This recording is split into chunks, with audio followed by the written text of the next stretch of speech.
This video is made possible by NordVPN. If you're online, you really should be using a VPN, and that's where NordVPN comes in. I know it's tempting not to bother and hope for the best, but really, those stories you have read about people having their data stolen do happen, and you don't want to make it easy for anyone to do that. But using a VPN offers more than just security. For example, NordVPN lets you access any of its thousands of servers in different countries all around the globe. So, if you've hit the end of your Netflix queue, simply try changing the location of your server and get access to content libraries that, due to licensing agreements, are only available in specific geographic locations. For example, most European countries have strong licensing agreements restricting which soccer matches can be viewed depending on the location of the viewer. With NordVPN, you can change your country without even moving from your sofa. It's also a great gift for the ones you care about, especially as family members are depending more and more on the internet to stay connected while they are social distancing. With NordVPN, you can stay safe virtually as well. NordVPN is super fast, so watching video is a breeze. No lag whatsoever. If you've ever used VPNs and thought they were slow, well, no more with NordVPN. And you can use it on all your devices very, very easily. Android, Chrome, Windows, Linux, and on up to 6 different devices on just one account. Also, there are no logs kept at all, unlike companies based in the EU or the US. NordVPN is based in Panama, so they don't have to keep logs at all, which is great for your privacy. So take control of your internet experience right now with NordVPN. Special Black Friday deal. Every purchase of a 2-year plan gets you 68% off, plus an additional 4 months free. Go to nordvpn.com/VisualPolitik or use the code VisualPolitik at checkout. It's risk-free with Nord's 30-day money-back guarantee. And now, let's get cracking.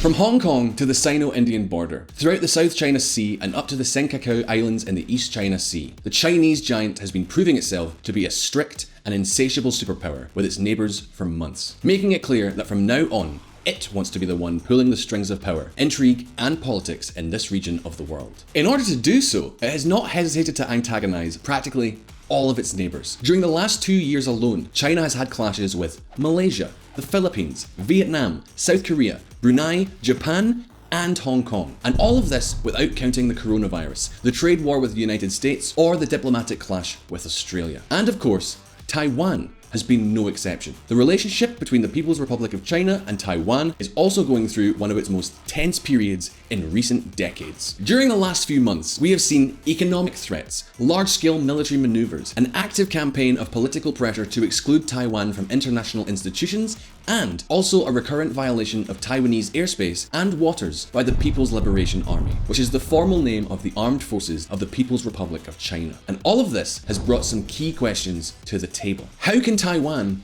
be defended? Would it be possible to protect the island from a possible invasion? And what is happening in Taiwan? If you want to know more, listen up.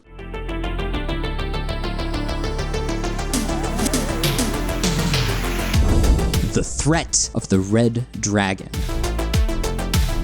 The Communist Party of China claims Taiwan, full sovereignty over this small, prosperous and democratic country of 24 million inhabitants. As we have told you on other occasions, they have been doing so since the politics of this island separated from those of mainland China in 1949. However, over the last few decades, Beijing thought that the growing economic and social ties that have been forged since the Chinese economy opened up to the world would facilitate the future peaceful integration of Taiwan under some special model, like the one that has existed for years in Hong Kong, following the doctrine of one country, two systems. However, freedom, democracy, and openness to the West have fueled the opposite sentiment. Today, at least 2/3 of Taiwanese people no longer identify themselves as Chinese, but simply as Taiwanese. Likewise, more than 60% of the population has a negative image of mainland China, especially, of course, of its government and political system. Taiwan is less and less Chinese, a position certainly shared by President Tsai Ing-wen herself. Of course, the bad news is that China has never given up what it considers to be a legitimate right to reunify Taiwan with the mainland, even if it means resorting to force. Xi Jinping himself has clearly defended that idea. And take note, because the deadline they are considering in Beijing is 2049, when they will celebrate the 100th anniversary of the Communist Revolution. And so, my friends, what once might have seemed a remote possibility has now perhaps become a not so improbable threat. The Xi Jinping government, perhaps as a way of politically compensating for the economic slowdown that China has experienced in recent years, has set in motion a nationalist agenda, the likes of which has not been seen for decades. China is doubling down on its territorial claims, and that's causing conflict across Asia, CNN. China taking on more conflict around the world. From remote Himalayan valleys to small tropical islands and tense Western capitals, an increasingly assertive China is taking on conflicts around the world like never before as the United States retreats. Bangkok Post. Let's just put it this way. No sooner is China out of one fight than it is already in another. And now, given the coronavirus crisis, things could be even worse. You know, what better way is there to divert attention than to start a confrontation where national pride itself is at stake? But do you want some concrete examples here? Well, take the South China Sea, a sea dotted with small islands, reefs and sandbanks that is also crucial for world trade. Some of the world's busiest shipping routes pass through here, practically a third of all global maritime trade. Well, look at the way things are. The Chinese giant argues that practically all of this sea belongs to China, that it is part of its territorial waters. It has had no qualms about confronting at least 5 other countries regarding this claim: the Philippines, Vietnam, Malaysia, Indonesia, and Brunei. And not only that, to protect its claims, China has been building artificial islands on reefs and sandbanks since 2014. Strongly fortified artificial islands on which airstrips, missile launching systems, and air defenses have been installed. Of course, the disapproval of the Chinese government by the international community has made virtually no difference. Then, a little further north, in the East China Sea, it maintains a territorial confrontation with the government of Japan over the Senkaku Islands, a chain of rocky and uninhabited islands which have nevertheless caused situations of great tension. Also, during the summer of 2020, there was a clash between Chinese and Indian soldiers in the Himalayas. The event did not go beyond a brawl, but we are talking about a brawl that resulted in 20 casualties among Indian soldiers, according to New Delhi, and the occupation of about 40 kilometers squared of its territory on the border with China. And in Hong Kong, what can we say about Hong Kong? China has forcibly imposed a new security law that is basically ending freedom of expression and political participation in what had been one of the freest places in the world for almost 70 years. And my friends, we must keep one thing in mind here. It might be hard for us to imagine, but what we have seen in Hong Kong has been something like the equivalent of what it might have meant if Warsaw Pact troops had occupied West Berlin. China has sidestepped international agreements, the political regime that existed in the city-state, and the civil liberties of the Hong Kong people with impunity. To all this, we have to add the trade war with the United States, the imposition of punitive tariffs against Australia, the persecution of local minorities, as is the case with the Uyghurs, and, of course, the acts of pressure against Taiwan. During 2020, China had put its strategy of harassment and demolition into 5th gear. The Chinese army has staged some of its largest air and naval maneuvers in a long time around Taiwan, including some exercises the official Chinese press itself described as a real invasion drill. In addition, China has not hesitated to violate Taiwanese airspace on repeated occasions, having their fighters and bombers cross the so-called midline, the border that divides the waters of the Taiwan Strait between the two countries. We are talking about dozens and dozens of cases during 2020 alone.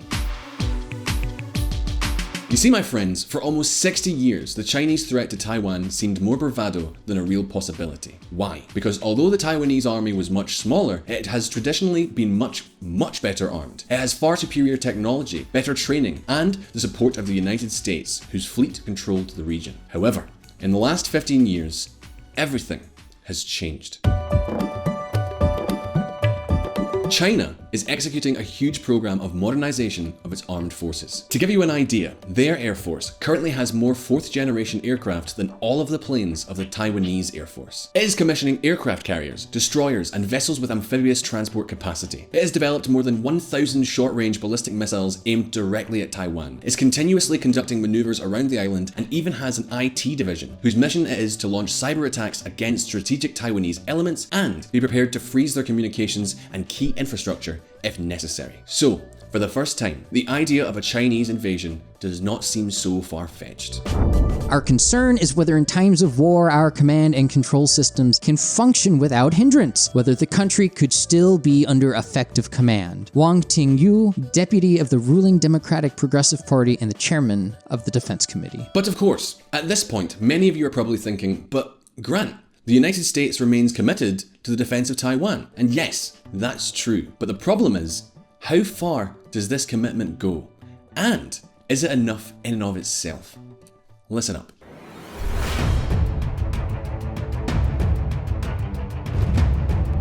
A strategic ambiguity.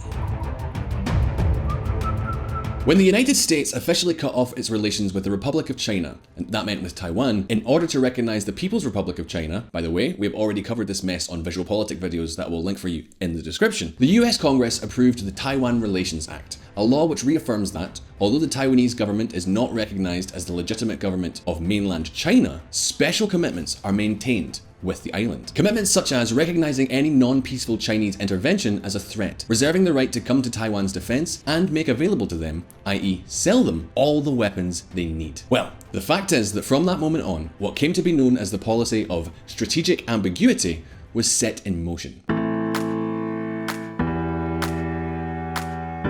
Taiwan's Relations Act did not strictly state that the United States would intervene in the event of aggression, but it did reserve the right to do so. It was an ambiguous strategy that ultimately paid off. On the one hand, Beijing has never been sure what the US response would be. Therefore, they can't be certain that an attack on the island won't lead to a direct war with the American power. On the other hand, this strategic ambiguity meant that the Taiwanese were never quite sure how far US aid would go. So, they had no choice but to secure their own defenses while also improving their relations with China.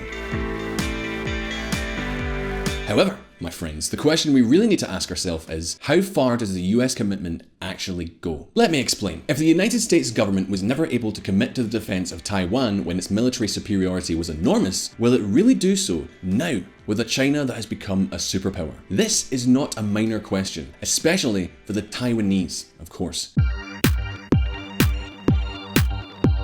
China's growing military power has not only become a threat to Taiwan's de facto independence, but also increases the price of US involvement. A conflict with China today could well become the prelude to World War III. When the bullets really start flying, the American people, most of whom can't find Taiwan on a map, will be hard-pressed to say, no, I'm really willing to trade Los Angeles for Taipei. Michael Hunziker of George Mason University. And it's not only that. The United States has geography against it. Why? Because its capacity in the area depends on its naval fleets and a handful of Asian bases within range of Chinese missiles. And they may not be nimble enough to get there in time. And you know what? The worst thing is that the same idea, the suspicion that could be shared by the Chinese government, that when the time comes, the reaction of the United States will be no more than a formal protest, as has happened with Hong Kong, could fuel the Chinese intervention. In other words, this policy of strategic ambiguity could act as a catalyst in this conflict today. That is precisely why many voices in Washington are calling for an end to this policy once and for all. We need to make clearer where we stand, especially by ending any remaining ambiguity about how we'd react to the use of force and altering our military force structure and posture. Elbridge Colby, a former senior Pentagon official and co-author of the Trump administration's National Defense Strategy. On the other hand, it makes it clear that the Taiwanese have to be able to defend themselves, at least for a while, until they can receive help. But the question is, how the hell do you defend yourself against a giant like China? Listen up.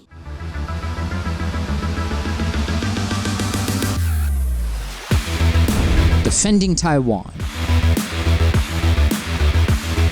Well, despite all we have seen, Taiwan is not a country that goes crazy with its military budget. Just to give you an idea, the defense spending planned for 2021 is about $15.4 billion. This is approximately between 2.2 and 2.4% of the country's GDP, depending on what we count or don't count. It represents an increase of a little more than 10% compared to 2020. But the truth is that if we look at the last 10 or 20 years, what we are going to see is that the proportion of military spending has been reduced. Check this out. Curious, isn't it? Of course, at some point this downward trend will probably cease to seem so strange to you. In any case, despite this apparent budgetary restraint, over the past few years the Taiwanese government has continued to close important deals to buy military equipment from the United States. Very advanced military equipment. For example, in 2019 it closed a $2 billion acquisition to acquire 108 Abrams M1A2T tanks, the American fighting vehicle par excellence. Then, in 2020, President Tsai Ing-wen has pledged another $8 billion for 66 state-of-the-art F-16s. These are just two examples which we have to add missiles missiles, naval mines, and a lot of technology and gadgets of all kind. In total, more than $15 billion committed in the last 2 years alone. And they're still pursuing the F-35, which would mean another huge amount of multi-million-dollar contracts. And that's not all. The Taiwanese government is also spending billions to boost local production, helicopter carriers, destroyers, and their own fighters. They are even developing their own submarines at a cost of over $1 billion per unit. The first one is expected to enter service in 2025. But hold on a minute, because the truth is that all of this may serve practically no purpose. Why? Well, because the difference with China is still enormous and, evidently, growing. Check this out. While China and Taiwan had practically the same budget at the end of the 1990s, today the Chinese giant's budget is 25 times greater. And obviously, that has a direct reflection on the capabilities of the two armies. Look at how the Chinese Foreign Ministry itself has assessed the increase in Taiwan's military budget announced for 2021. No matter how much you spend, as we all know, Taiwan is a small island. If you want to fight mainland China, it's like an ant trying to move a tree. Zhao Lijian, spokesperson for the Chinese Ministry of Foreign Affairs. As you can see, the most likely scenario in the event of a Chinese attack, as many experts have suggested, is that in a relatively short time, a large part of the Taiwanese Air Force, most of the naval force, and a lot of key infrastructure would be destroyed, razed, annihilated. And as if that wasn't enough, all of the problems don't end there. It seems that the Taiwanese army, that does not participate in international missions, also has a training problem. Let's just say that it's not hard to find officers who have never actually used heavy weapons in the field. To make matters worse, the shortage of soldiers is another headache. Taiwan is not exactly a young country, and there are young people who prefer to devote their lives to other tasks. Just to give you an idea, between 1993 and 2020, the number of troops in Taiwan's armed forces has been reduced by more than 60%. It has gone from 500,000 to less than 200,000 soldiers. But at this point, the question is, how on earth can Taiwan be defended? This, my friends, is the million-dollar question.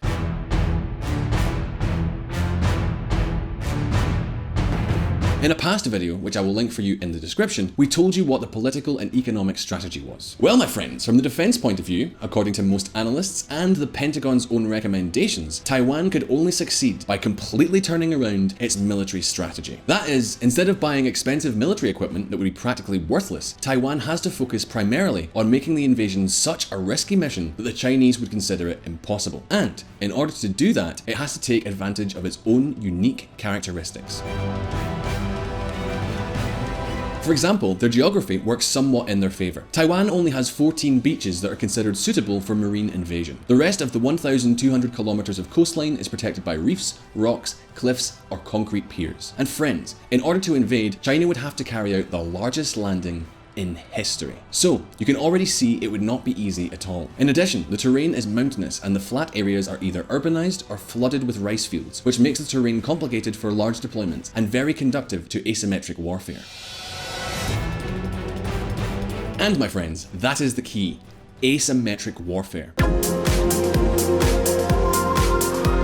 Most analysts, and certainly experts at the Pentagon, think that this is the path that Taiwan should take. To recompose their reserves, officially made up of 2 million members, but that, when it comes to the crunch, lack training. Train them and prepare them properly. Acquire many mobile weapons, naval mines, cheap and agile systems, drones, many drones, small boats or autonomous submersibles, landmines, missiles, modern anti-aircraft systems, subterranean operations and supply systems, radars and missile launch batteries inside mountains, drones, more drones, and missile factories protected from air fire, etc, etc, etc. In short, be prepared to contain the enemy, to be able to hold out until reinforcements arrive, and to make things so difficult for the Chinese that they will consider it, essentially, impossible. We are talking about a strategy that does not require large resources, which is argued for by experts in Washington and which President Tsai Ing-wen now seems to have decided to implement, to prepare for guerrilla warfare. Unfortunately, however, this does not end the threat, at least not completely. China could try to blockade the island instead of invading it. It could seek a kind of economic war, and it could even establish specific punishments. And so now, the questions at hand are, what should the international community do to safeguard Taiwan's independence? Stand idly by as it has done with Hong Kong, or mobilise in support of the island? If mobilisation is chosen, what exactly should be done? And just how many Chinese bots will we get in the comments? Leave your answers,